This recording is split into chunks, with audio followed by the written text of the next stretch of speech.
Hey, baby fam. J. Hey, baby J. Hey, fam. Are you excited to be on your first podcast?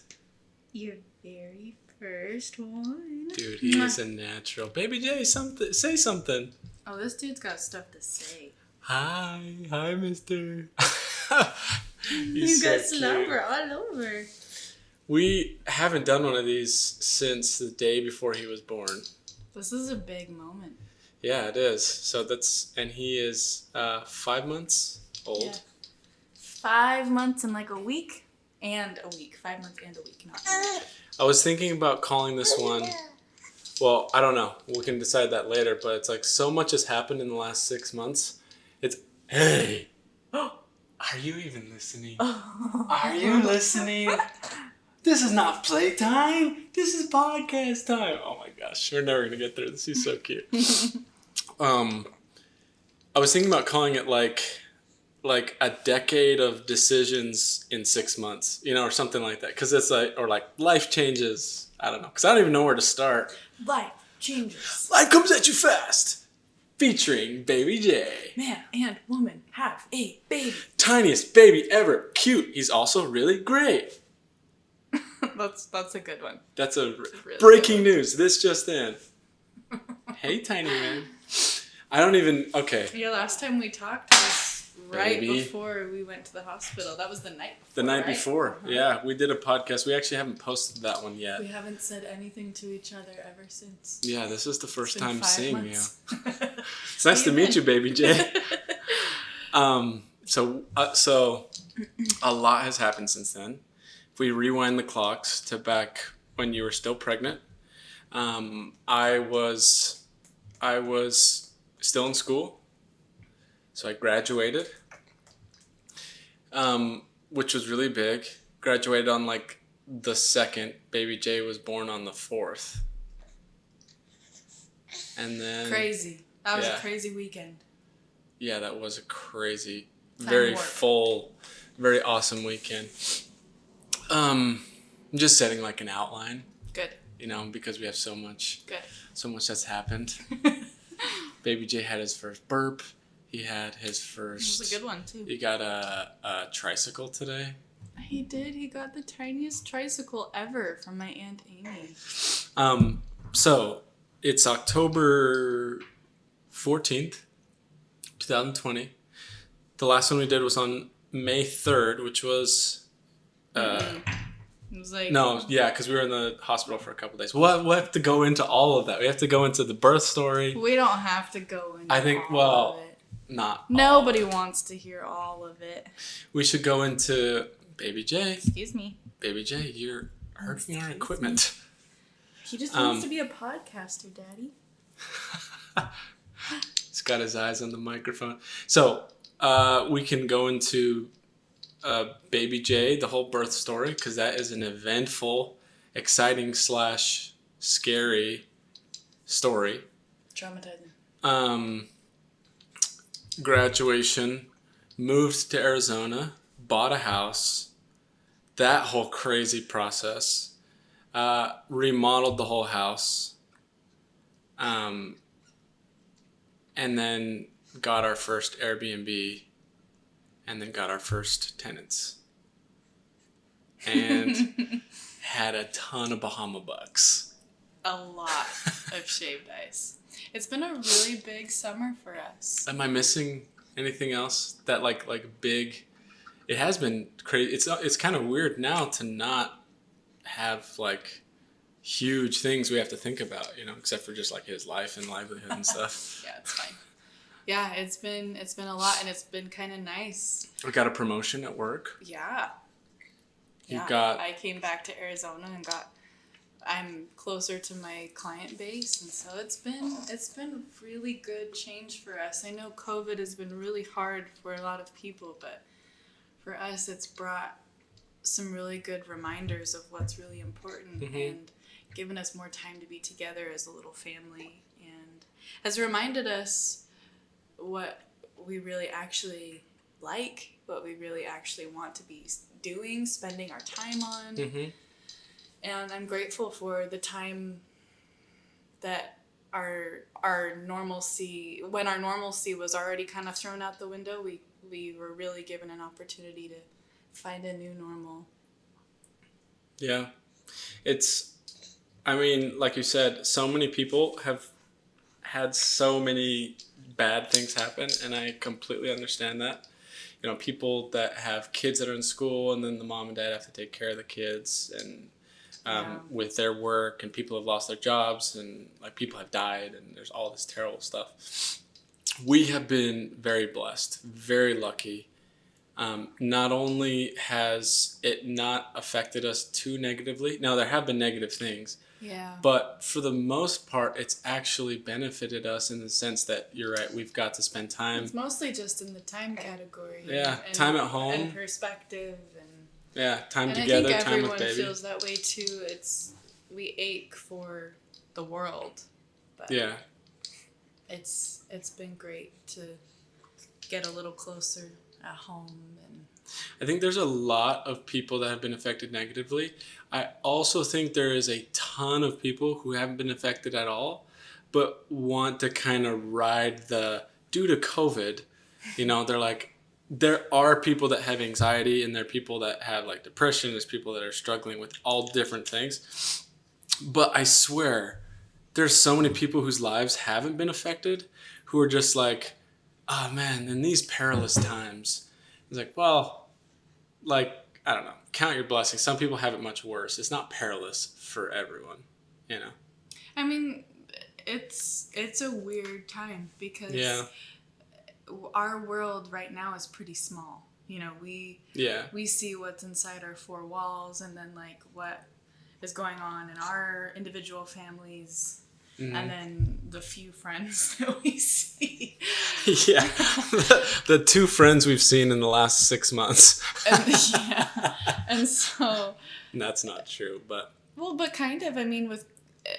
You know, due to COVID, we really don't see people, and we had a baby, and that has changed our whole world. I mean, we're completely different people than we were May 2nd, you know? Yeah. And we moved out of state, but all we see from the outside world really is on social media, and it plays with your mind, and it can feel like perilous times. When I put my phone down and I stop and look around me, I'm like, oh no, I've got my guys, and I'm okay. And we've got healthy, it good. And even if something does happen, we have healthcare, and we have stuff to get through it, and you just hold on to what you know. But it's been a big summer. It has been big. So our induction was scheduled for the 2nd. For the 2nd? I think so. Yeah, May 2nd. So we went in. I can't even remember. I don't remember if it was the 2nd or the 3rd. So we went in. No, it was the 2nd. Yeah. Because we labored through the 2nd and the 3rd. And the 3rd, and then the morning of the 4th. So we went in at like 2:00 on May 2nd. We were there all of the rest of that day. Then we were there through the night. Through the whole next the whole day.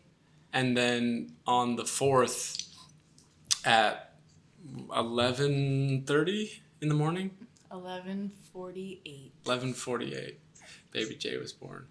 So it was crazy. I mean, it was much crazier for you than it was for me. I don't think so. It was a lot for both of us. You were just as in it as I was. I know my body was on the table. No, I was there emotionally. It was kind of similar, but my body was not numb for 2.5 days, well, and I didn't get cut open. Oh, and by the way, surprise ending. Do we jump to the end now? Sure. Emergency C-section.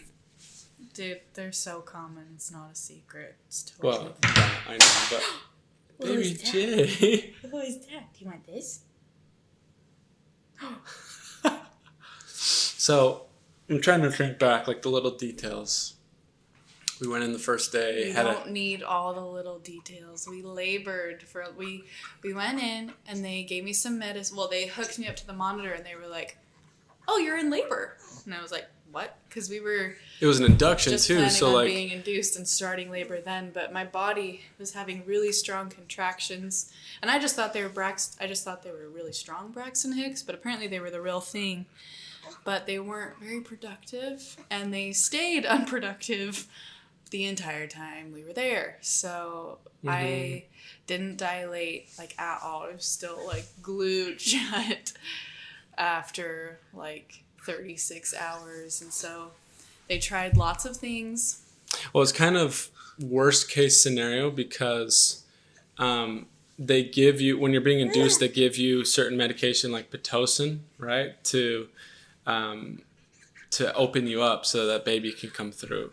But if your body is contracting already dramatically, then they can't give you the Pitocin. Because they'll be too strong, and then the baby will be in distress, which is what ended up happening anyway. Oh my gosh, you're just throwing things all over. Do you want to go to your dad? Come here. So hey baby.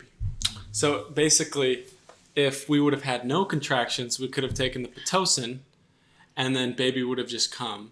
Yeah. Because of Pitocin. And if we had strong enough contractions that were productive, we wouldn't have needed the Pitocin anyway, and baby would have just come.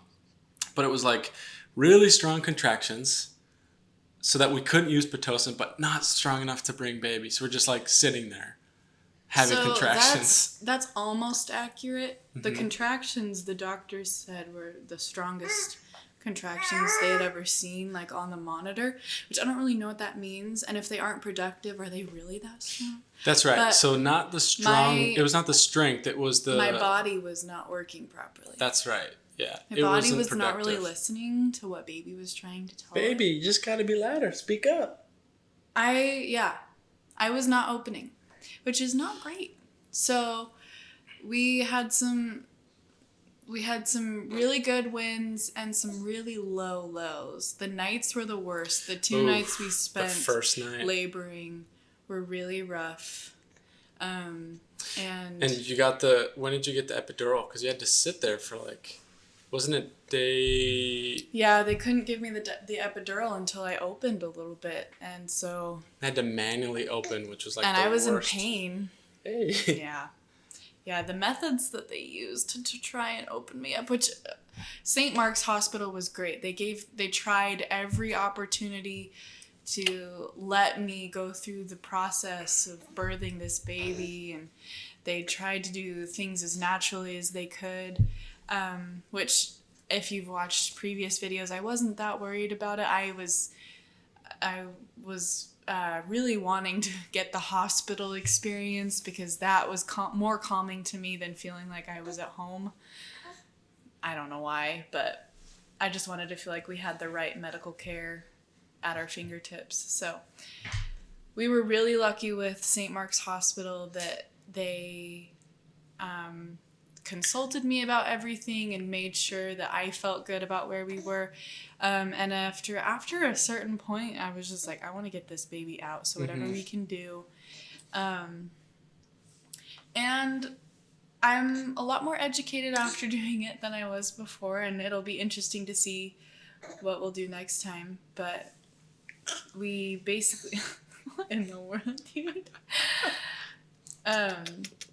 We basically just labored with no progress until his heart stopped. Yeah.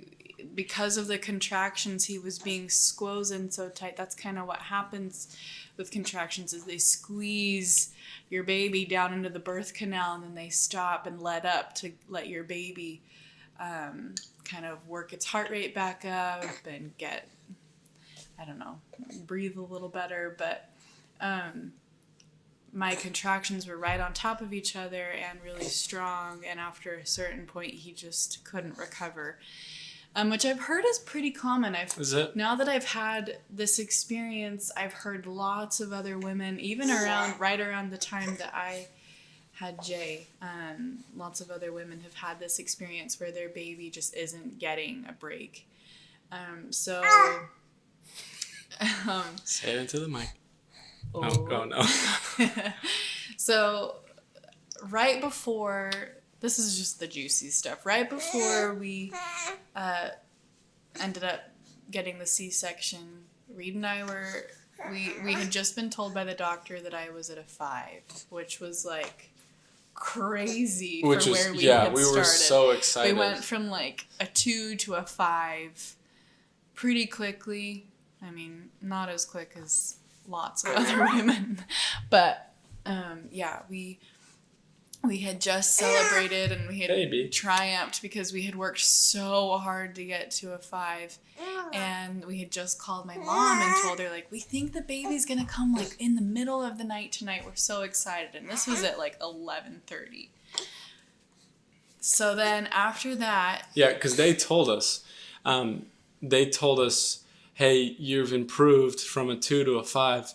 Baby's probably going to come at like midnight tonight of the 3rd day. Yeah. So that had just happened. And right after we called my mom to like celebrate with her a little victory, I was in a lot more pain than I wanted to be. And it like felt different than the pain that I had been in before. And it was just like, I don't want to, I need a little bit more of an epidural. So the anesthesiologist came in and upped the epidural and said, hey, this is going to take like 30 to 40 minutes to kick in. So just bear with it. If you need to bite on a towel, let me know. Squeeze Reed's hand. So it was like... This is like at 11:30ish, right around when we talked to your mom. Yeah. Right. Well, the epidural was even later. Yeah, like it was like 11:40. So like 3 minutes later...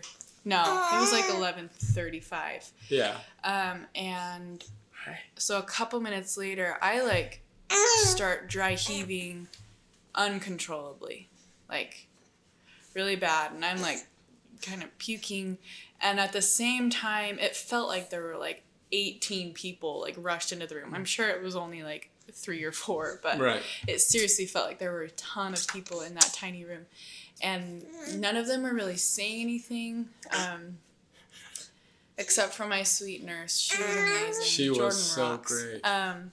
But all of us, I couldn't really tell what was happening. They were being really quiet, and their faces were very stern and serious, and it seemed like they were frantic.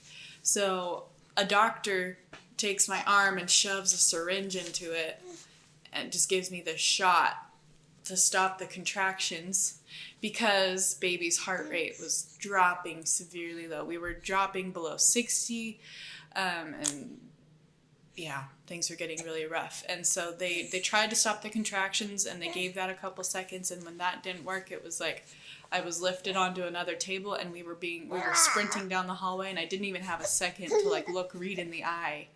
Because they told Reed they like threw some scrubs at Reed and said, put these on. Next time we see you, you'll have a baby. We'll come get you when baby's born. Yeah. It was like, we're going to, and the nurse grabbed my face on the other side and said, this is going to be the best thing for your baby. We're going to do a C-section. We're going to get him out, and we're going to do everything we can to save your baby. And that was like this crazy, like, like out of body experience moment. Cause it was like, okay. And as we're rushing down the hallway, it was like a Grey's Anatomy moment, like we're sprinting down the hallway. I see the ceiling just like flying past me, and they lift me up onto another table and dump iodine on my body, like there's iodine like up to here, and they cut me open at 11:43, and because my epidural had just been upped and it was going to take a while to set in. He wants to say something. Go ahead. Do you remember this? Do you remember this when you first came into the world? Go ahead. Oh, yeah. Because of that, I felt a lot more than I should have. And so I was kind of ready to meet my maker. Laying with my arms spread out, wondering where Reed is, hearing the doctors scream in the background, because bedside manner just kind of goes out the window at that point. They're trying to save his life and my life. We're both failing. I hear them scream like, his heart stopped, we're losing him. And it was just like, oh. So scary. You're just gonna choke yourself real quick. Do you want to be the star of this? So at 11:43, they cut me open, and they did a great job. My incision is beautiful and straight. It's small and it's really unnoticeable. They did a great job, especially considering how fast they did it and how much pressure they were under. So at 11:43, they cut me open, and right at 11:48, he was born. And I heard that cry when he like got the air in his lungs, and it was just the most beautiful sound I've ever heard in my entire life. And Reed made it in like the second before he was born. I don't know what changed, but I think it was the nurse, Jordan. Yeah, I think Jordan came back in and she grabbed me and she's like, because I was in scrubs at that point and I had no idea when I was going to see you or baby or anything. And she's like, come with me right now. And same thing, we sprinted down the hallway. She told me that they were having another C-section at the exact same time. And so when I went in there, not to look and not to touch anything, not to bump up against anything because I could contaminate it and all this stuff. So I went in and it's like right out of a movie, like I go into a room, like she's like, don't look to your right. Okay. And there's like, tools everywhere with blood on them and like rags. And I was just like, what the heck? And then I come in and see you sprawled with your arms out on the table. I have no idea what's going on. I hear him say, baby's heart rate stopped. And I'm like, oh my gosh, just like you lose, I don't know. You're just like that pit in your stomach out of nowhere. And then I remember hearing his little scream, and then we both just start like giggle crying at it. Oh, the alarm's going off. We just both start giggle crying, and we're like, I can't believe it. Yeah.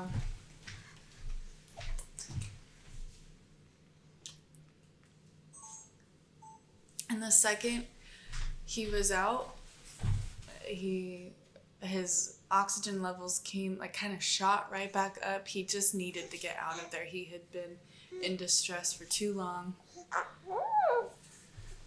Okay, so.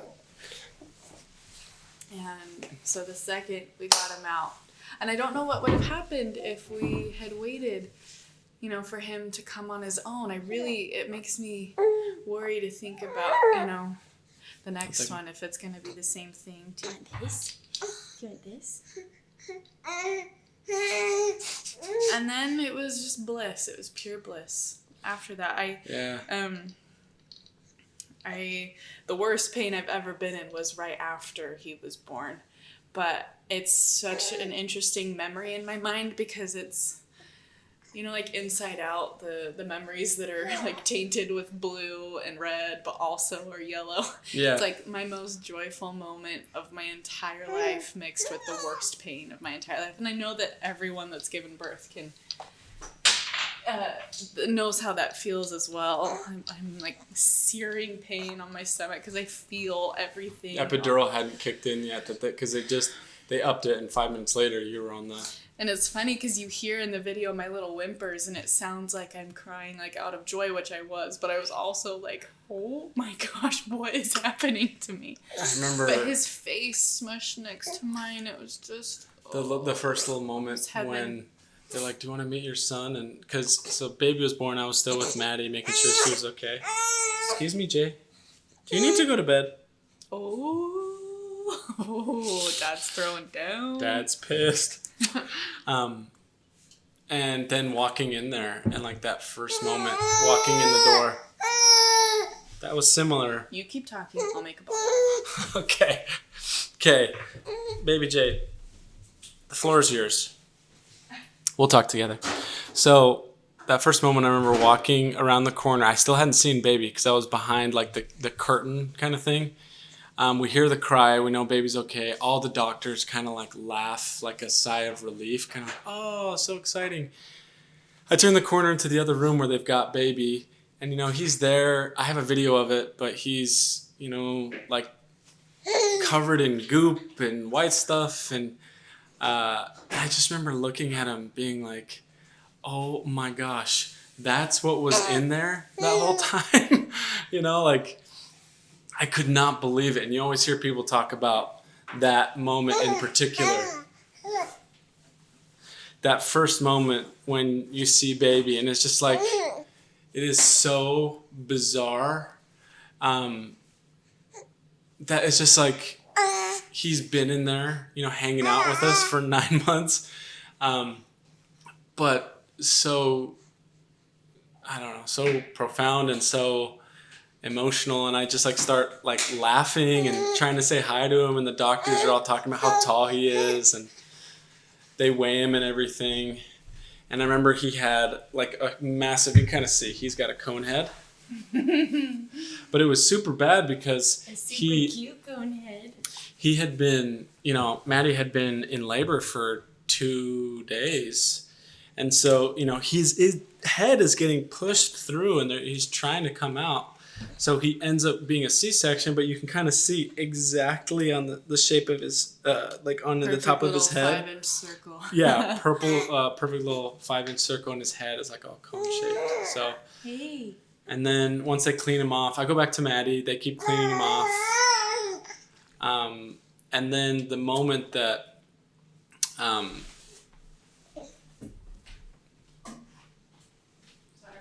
Goodbye, small man. I'll hold this show together by myself.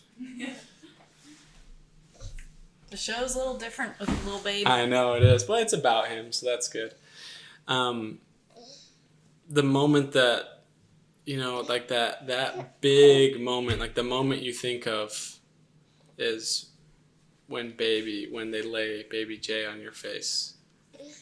Because she's still like sprawled out, they're literally still like stapling and all that stuff. We still have the curtain up, so luckily we can't see. Then they bring little baby over, and he's not like purple or bruised or anything because he's a C-section. And they just put his little face on Maddie's face, and they just kind of sit there for a minute and have a little moment, and it was so cute. Yeah, it was the best. So cute. Best ever, and so traumatic, but so beautiful. And I hear a lot of women struggle with the C-section thing. I hadn't really prepared myself at all for that, just because I kind of forgot that was even an option. Mm-hmm. And every woman is just so different. And it happened so fast that I didn't have time to freak out, and maybe that's what helped me cope with it. But I just can't really go there. I can't really complain about being cut open because I heard his heart stop, and what in that position, what are you supposed to do? I have nothing wrong with C-sections. I think it's amazing. I think that, I worked just as hard to get him here. I didn't end up pushing, but I labored, and I don't like birth shaming. No, at me all. either. But I just wish that that every woman felt the same way, that they felt value in the work that they put in, even with scheduled C-sections. Power to you. I think that's amazing. I tell everyone, which I probably shouldn't tell everyone this, but I'd so much rather see my stitches than sit on them, So there are pros and cons to both, but I just think that every woman is amazing, and it was a really special experience for us together as a couple. I am so grateful that we got to be together I can't imagine what it would be like for those moms that have given birth without their husband or their partner there. It's just awful, but we did it. Yeah. And then we had a baby, and we recovered, and She was up and walking that same night.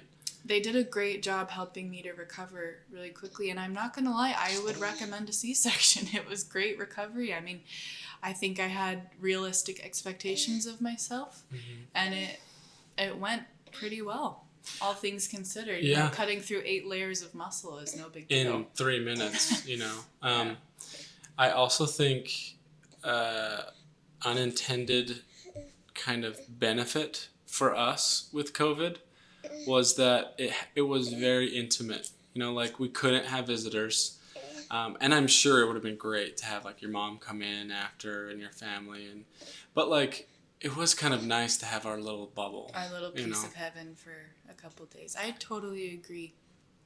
Maddie's mom came from Arizona, and Maddie's grandparents, and they couldn't come in, but they sent us like a care package, and they had a little birthday party out in the parking lot. They found where our window found was. our window, and they had balloons, and they put them outside the window so we could see them. Which is just so special. It was we got so to FaceTime cute. family. It was so funny. You know, I mentioned earlier that we had just called my mom right before everything went down to tell her that the baby was probably going to come at midnight.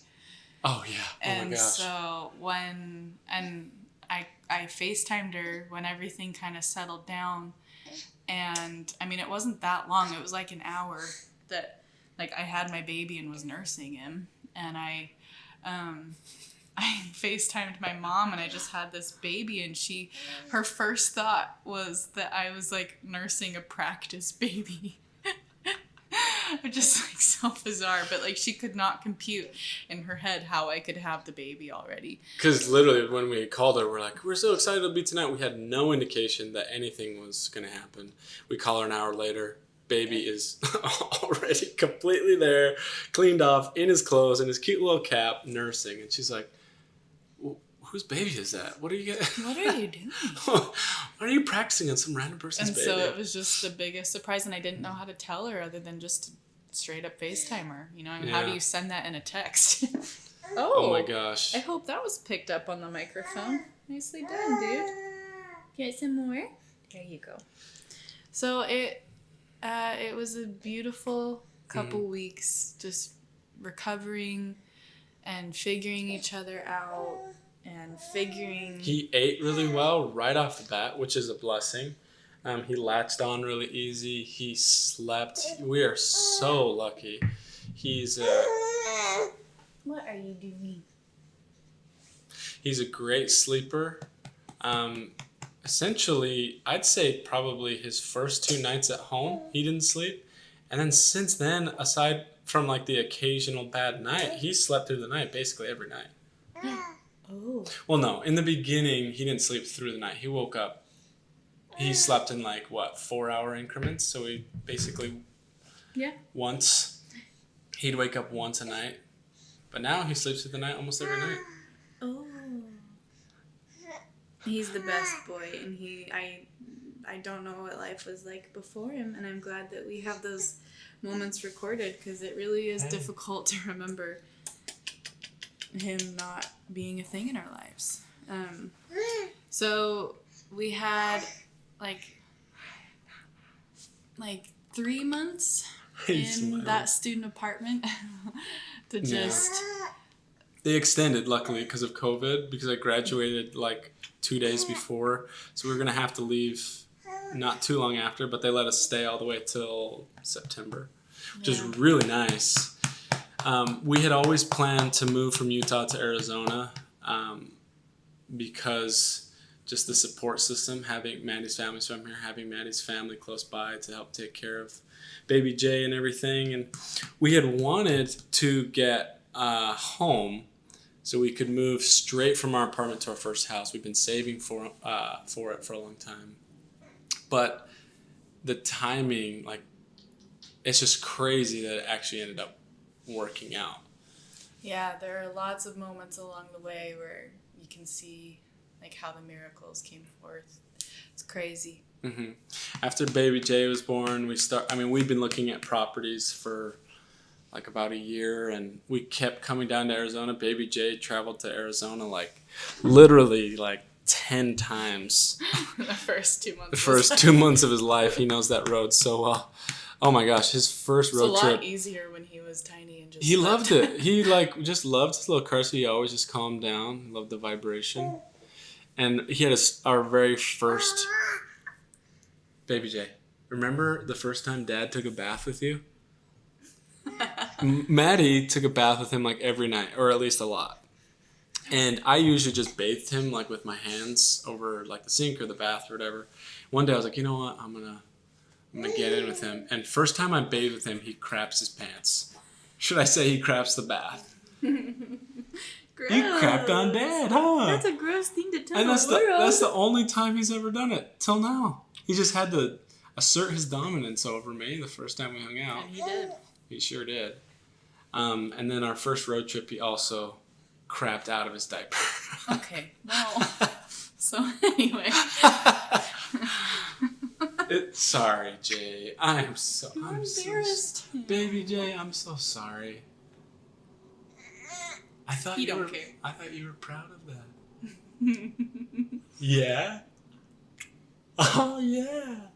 But we found a house. We wanted to buy a duplex for a long time so that we could live in half and rent out the other half, so basically live for free. And I was like super stubborn about it and headstrong about it. Like, hey, we want to do this house hacking thing. We can live for free. And we looked for a long time and we just did not find anything we liked. And so Maddie had the idea, well, why don't we just do that same thing but with a basement? So we started looking and we found this place. Okay. It's kind of a miracle, this place too. The story, oh gosh, he just vommed. Ooh. Okay. Gross. Cut. You're not supposed to vom on camera. So I'll try and do this story like relatively briefly because there are a ton of details. Just make sure that we have time. Yeah. But the important details, we looked at a bunch of properties. It was really hard because we have to go back and forth from Arizona to Utah. Finally, we found this place that we loved in this neighborhood, but it was over our price range. And we fell in love with it. It had a basement, beautiful basement, really big, beautiful neighborhood.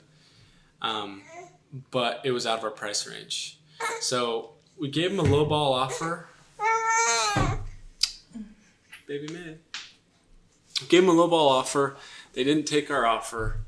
And we're kind of like, well, you know, we have to leave our student apartment by this specific day. Baby. It's so dramatic. Baby. You're crazy, mister.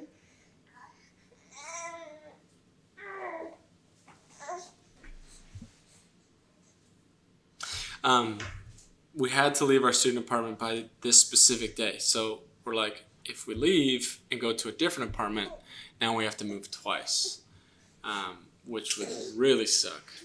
So we're like, we want to try and It would have been fine, but our ideal was just to move once, obviously. Just to get it over with, yeah. So we... Okay. We look at this place, it's too expensive, we send the lowball offer, they don't take it. We kind of throw our hands up like, dang, well, I guess time is running out. Like, it takes a long time to close on a house. We'll just go to an apartment and then look then.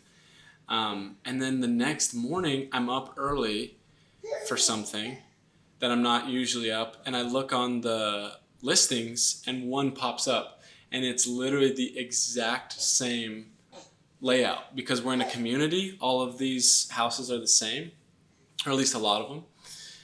And it's the exact same layout for the price that we had lowballed the previous one at, like for a price we could afford. Same floor plan, yeah. Exact same floor plan. So without ever seeing it, we're in Utah, this place is in Arizona, we send an offer, we just like cross our fingers. Our real estate agent like runs over there and, you know, FaceTimes us to show us the house and make sure, you know, it's not like on fire or filled with drug addicts or something. And it's great. And there's people everywhere. It was crazy. There's like all these people looking at the house and all of these. They said, how many offers did they say they had that day? Like, was it 8? I think so, yeah. They had 8 offers that same day. But because ours was the first one, and our real estate agent told them our situation and like we have a baby. We got really lucky. We got super lucky, so they let us in. We got the house. And we've come in. We've been here for 2 months, 2.5 months. 2 months, yeah. We painted the whole place white. It was kind of like yellow and orange. We painted it with Maddie's family. They were such a huge help. That was awesome. Painted this whole floor before we moved in, and then we moved in and painted the whole downstairs, and we remodeled the bathroom, and we redid the floor downstairs, and actually one thing that we did was we wanted to rent out the basement, so we added a kitchen down there.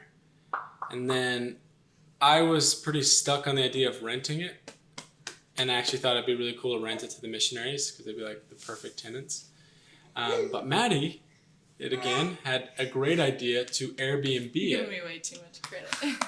I did like the idea of Airbnb better, though. Did you just give yourself the hiccups? So, baby. This never goes well. Oh, you barfed. You want me to grab something for him? I got it. It's all good. This needs to be washed.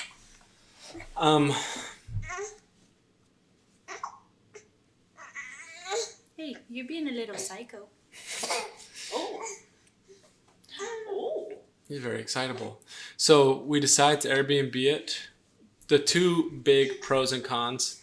Cons are you have to spend a lot more money because you have to furnish the whole thing. And there's a lot more turnover. Like people can stay for just one night. The pros are you can make a lot more money Airbnb-ing than you can renting. And you can also have the space. Yeah, if you get your occupancy rate up. So if we if we have family coming in town or we have like a big party or something like that, we can just list those days as not available. So nice. And then we don't have anyone downstairs so we can do whatever we want. So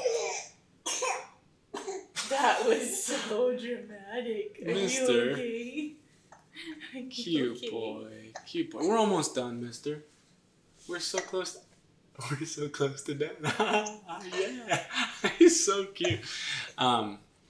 So we went with Airbnb. We invested a lot more money even, but I feel like it's worth it. We like furnished the whole thing. It's cute. It's really cute. Yeah, it really is. We'll have to take the camera on a house tour sometime. We should. And any of our... So we have begun our Airbnb journey.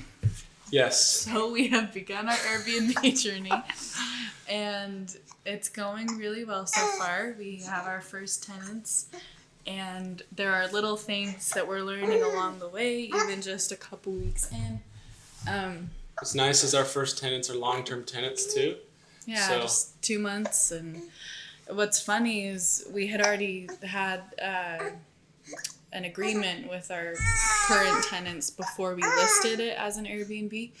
And in between the space of time, it was like a couple hours that we listed it and then our current tenants could book it. We had like 2 different people try to book the Airbnb for long-term stays. So that was really encouraging to us. Boy. Who are you? I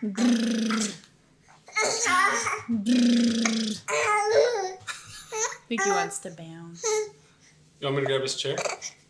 Why don't you hold him and I'll grab his chair. We can put him right here. He loves that thing. We'll just leave it running.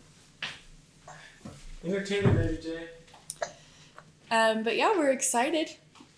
It's going really well for us, and for the stage of life we're in, it's great. Gotta put him in this? Sure. Come here, mister. Hey, you love this thing. It's funny, we got this thing on Facebook Marketplace for like $10. And a lot of the stuff we spent money on, he like doesn't even like.